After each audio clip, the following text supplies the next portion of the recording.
and they've got a great facility, artificial turf. It's kind of a mix of old school and modern football. They got the turf, but they got the old big set of bleachers, really cool old press box. There was only about 1,000,000 degrees in there for me, with no breeze moving through. Somehow I managed to survive. So I left the house that Friday to go to Lamberton. I left a little before 9. I got home 13 and a half hours later. And I did some numbers here. I crunched some numbers. So I drove 268 miles, was on the job 13 and a half hours, every one of them wonderful. Saw 2 volleyball teams, 2 football teams, 1 dead raccoon, and 1 live deer. So that's a full day. That's a full day. So then Saturday, I wake up Saturday morning. We have a lot of squirrels in our neighborhood. That's not rare. We live in the suburbs, and we'll occasionally see a white squirrel, which is, that's a cool thing, a white squirrel. So we wake up Saturday morning, and I'm noticing there's a dead white squirrel on the street in front of our house. So I got the shovel out, scooped her up, threw her in the woods behind our house. And it reminded me, Dennis Anderson, the great outdoors writer at the Star Tribune, years ago when we first noticed seeing, what we thought was one albino squirrel. Turns out they're not rare at all. But I asked Dennis one time, I said, hey, I'm seeing a white squirrel. That's got to be rare, right? And he just kind of looked at me and rolled his eyes and made it pretty clear that's not you rare. City folk. You city folk, you don't know. So I saw 1 dead raccoon, 1 live deer, and then took care of a dead squirrel all by myself. I'm pretty brave, is what that. I think that was the first scene in Game of Thrones. Also, a guy scooping a squirrel out of the street in front of his house. Pretty close, yeah. I'm also going to get really obscure here. When I worked in Dallas, there was a guy named Joe Bob Briggs who did a local, independent newspaper movie review column. I remember. Yeah, it became syndicated. And it became syndicated nationally, and it was great. He basically mostly did bad horror movies. And so at some point during his review, he'd say, we had 4. Well, I can't say that part. We had 4 rolling heads. We had 3, axes through the skull. I mean, he just basically lists your box score of horror film tropes, and that's what you sounded like. We got 1 dead raccoon. We got 2. So and that was my obscure reference for the day. I will shut up now and let you move on to the story. And I remember Joe Bob Briggs. That was huge. That was fantastic. Quite a while. It was a big syndicated newspaper thing back before social media. You look forward to seeing Joe Bob. And then I think there was a website eventually, but I think Joe Bob went away a long time ago now. That's how old I am. Yeah, exactly. Memories from our youth. I know that thrills the youth of today. What's our next story? Yeah, thanks, Grandpa. They love hearing the old stories. Cool, man. What are we on to? Let's talk about the Iron Range for a minute here. They had a cool thing. They dedicated the gym at Crosby Ironton in honor of Dave Galovich, who's been and still is their boys basketball coach, one of the great guys in the business and one of the most successful. And Dave will never talk about how many wins he has, but he's up past, I think, 700. He's 5th all time in boys basketball coaching wins in Minnesota.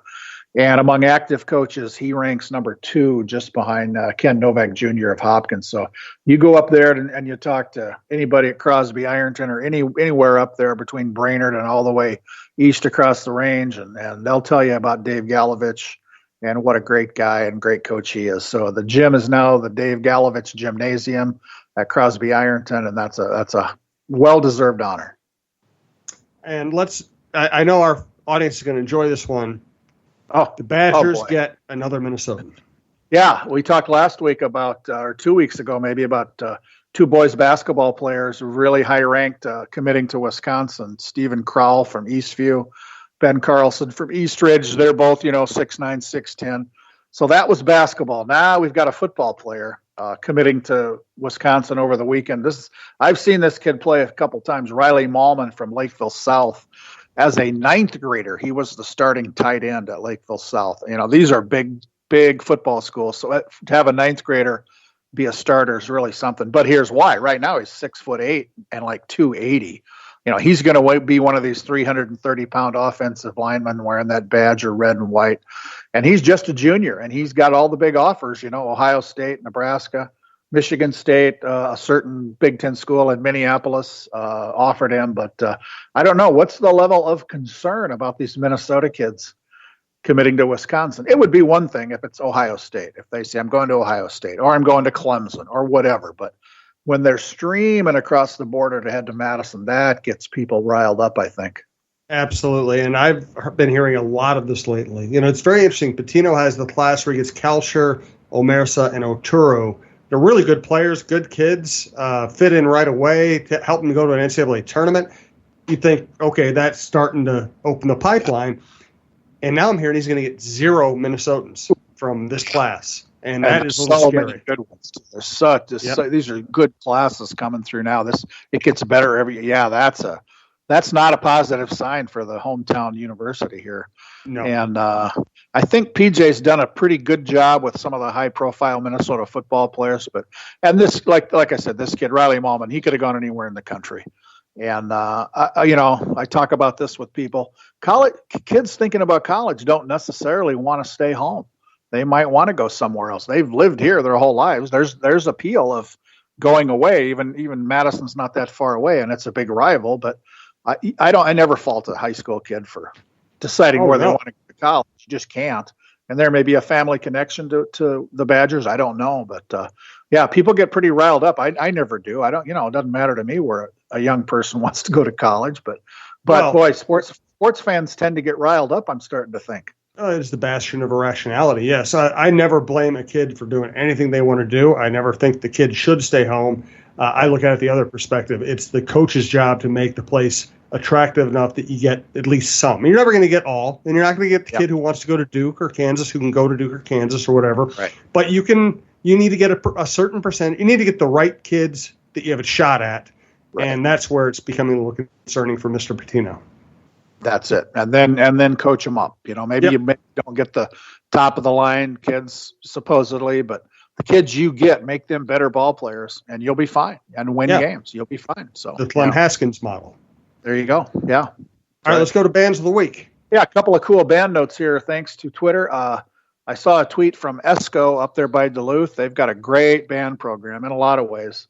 So they were out after school, it appears, just kind of loosening up, practicing for that night's football game. And then on a nearby field, they saw a youth soccer game. So the marching band marches over to the little kids playing soccer and played for them, got them all fired up. So that's pretty good. And that doesn't, speaking of recruiting, that doesn't hurt your band recruiting efforts.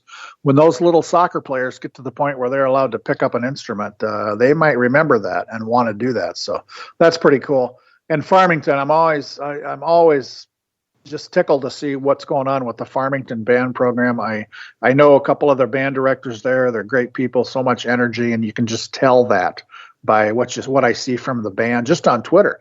So they had a homecoming game on Friday, and somebody was up in the press box shooting down before the game at the student section, and the band is standing on the track in front of the student section.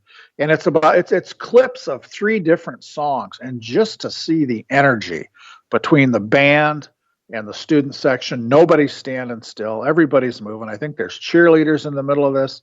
Just so much fun. If you go to @MSHSL John and scroll down a ways, you'll find this video from the Farmington band. And I think my comment was this is pretty fantastic. And it really was. I've looked at it multiple times now. The band is really good, but just the energy and the way these kids are having so much fun. And you can see off the top of the screen, football players warming up. So this is, before game time, and just so much fun. And I just love to see that. And so kudos to the bands from ESCO and Farmington. Really cool stuff. Good stuff. Let us go to the busy week ahead. Yeah, things are cranking up now, Jim, as the fall gets going. A lot of people from our high school league office there, we do this thing every spring and every fall called area meetings, where it's kind of a road trip. I think there's 8 or 9 meetings held around the state. Some of it is overnight trips. Basically, people from our staff will meet in like a hotel conference room with athletic directors, principals, school board members, whoever wants to come from that area. And by the time it's done, somebody from every school in the state has been to one of these meetings, just with updates and news and things they need to be aware of. So there's 3 of those this week. we're recording here on Monday. There's a meeting going on in Rochester today, and then Brooklyn Park and Lakeville this week, and that'll wrap those up. So meetings early in the week, and then the pace for me is going to pick up quite a bit later in the week. I may go to some soccer and volleyball here as we work our way through, but I'm going to be busy over the weekend. I'm going to go to St. Michael, Albertville Friday night. They host Edina in a nice football game, as we've talked about before. St. Michael, Albertville, and Buffalo High School. They're both brand new members of the Lake Conference here with this fall with, the Edinas and Eden Prairie, Wayzata, Hopkins, Minnetonka. So St. Michael, Albertville will have a football game. Edina is the visitor, but I'm not going to give it away, but I'm going to be focusing on the officials at this game. I've got a idea for a story that I hope works out pretty well about a crew of officials. So I'm going to be watching. And here's a hint. I'm going to be watching the officials, and I'm going to be listening to the officials through an earpiece as the game is going on. You're so high tech. So high tech. I'll be in the press box with a little walkie-talkie and an earpiece in my ear. I'm going to listen. Now I'm giving it away. I'm going to listen to the discussions that officiating crews who wear earpieces and microphones to talk to each other. That's kind of a new thing in high school football in Minnesota. But the crew at this game has been using these for a few years, and they've got an extra one. They got six earpieces and walkie-talkies. I'm going to get number 6 and listen to them, see what goes on during a game as these guys are communicating with each other, and hopefully write about that. So that's my Friday night at St. Michael, Albertville. Saturday is the double header for me. The 34th annual Roy Griak Invitational Cross Country Meet will be held at the University of Minnesota Golf Course in Falcon Heights. This is just one of the greatest cross country events in the country because they have the D1 men's and women's cross country races, great teams from all over the country, Division II, Division III races, and then they have races for high school teams, and the high school teams come from all over the country. It's all day cross country. The weather is always a factor. It can be just so hot and miserable, or it can be cold and wet. So we'll see what Saturday brings. So I'll be out there much of the day Saturday, and then I'm going to finally make my long-awaited debut at the TCO Performance Center, the Vikings' new stadium out there in Eagan. I'm going to watch a 6 o'clock high school game between Rochester Mayo and Mankato West. So it's going to be a busy week, especially at the end of the week for me, but I'm looking forward to lots more great stuff. Well, enjoy that. I've been, obviously I walk by that high school stadium out at the TCO Performance Center every time I go cover the Vikings, and it's just spectacular. It's beautiful. It reminds me of covering high school football in Texas, where they built a football shrine in every little town, and this is this is really nice, and it's connected to an amazing facility. Yeah.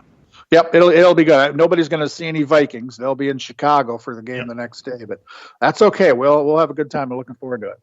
Good stuff from John. Thanks again to PizzaBarnPrinceton.com. Remember, the promo code for your first order on Bitesquad is TALKNORTH.